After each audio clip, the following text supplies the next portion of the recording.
If you're on China's anti-graft list, there may be no hiding.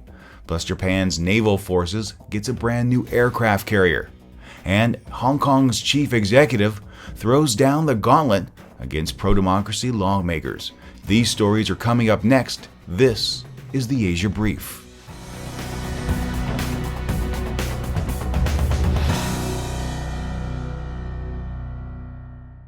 A very good morning to you. My name, of course, is Steve Miller, your host. Thank you so much for taking time out of your day to join me on this Thursday, March 26, 2015.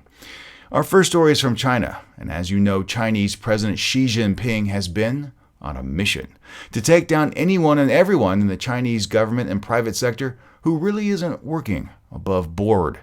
He's targeted the weak, he's targeted the powerful, and anyone in between. And now he's extending that anti-graft probe to the United States. Chinese officials say that more than 150 economic fugitives may be in the United States. Xu Jinping, head of the Anti-Graft Bureau at the state prosecutor, in an interview with the China Daily said most of the suspected corrupt officials overseas either worked for the government or state-owned enterprises and took bribes or embezzled public funds.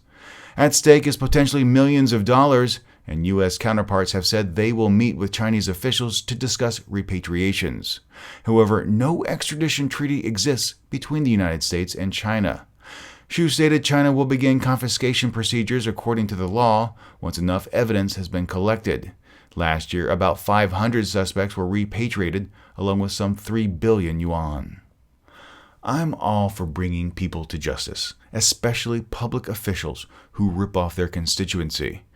Considering the United States doesn't believe China's justice system gives people a fair shake, what is the United States going to get in return for helping them? Remember, there's no extradition treaty in place, so there's really no incentive for the United States to help China. What is going to be the benefit to tracking down these Chinese economic fugitives for the communist nation? Is it just doing the right thing in hopes that one day China will reciprocate? It's a very good question. Who likes big boats? Japan does. With tensions in the East China Sea fluctuating between calm and stormy waters, it's no wonder Japan's maritime self-defense force wants to augment their strength, and their latest aircraft carrier is a beautiful piece of machinery. The newly commissioned Izumo is the largest Japanese warship since World War II. It measures 248 meters and has a crew of 470. It's technically called a helicopter destroyer to keep in line with Japan's constitution, but can not only handle 5 helicopters at one time, but could conceivably handle VTOL versions of the Lockheed Martin F-35 and MV-22 Ospreys.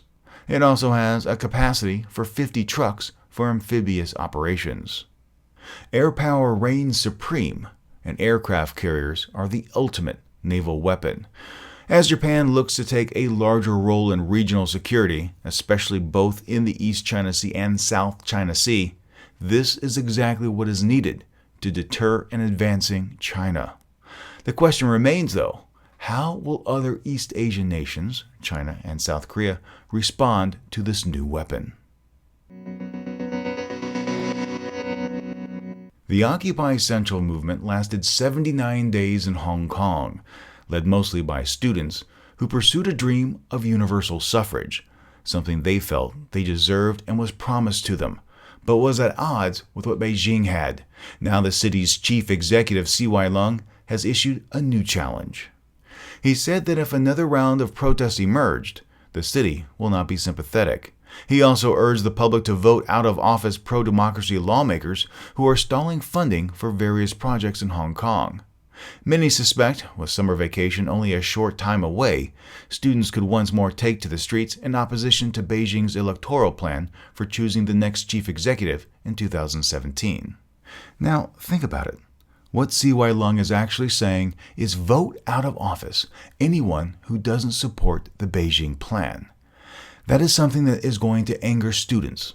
It's going to anger lawmakers, and it's going to anger anyone else who supports a call for universal suffrage. What Chief Executive Leung may have just done was open the floodgates to more political unrest. And on that note, we're going to end the podcast today.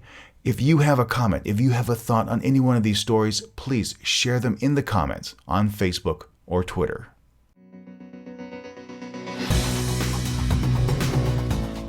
Keep up to date and in tune with more news from the region by following Asia News Weekly on Facebook or Twitter. You can also send an email to the show with your questions, your comments, and your feedback. That email address is podcast@asianewsweekly.net. If you enjoyed today's show, please share it with your friends, and if you haven't yet, please subscribe. It's easy to do. You can do that here. You can do it on our website, asianewsweekly.net, or in your favorite podcast application like iTunes or Stitcher. It's absolutely free, and when you do that, next episode is delivered right to you. That's it for me today. Thank you so much for joining me. I'll be back tomorrow with the Asia News Weekly podcast. But until then, my name is Steve Miller, reminding you to be true to yourself and to always be awesome.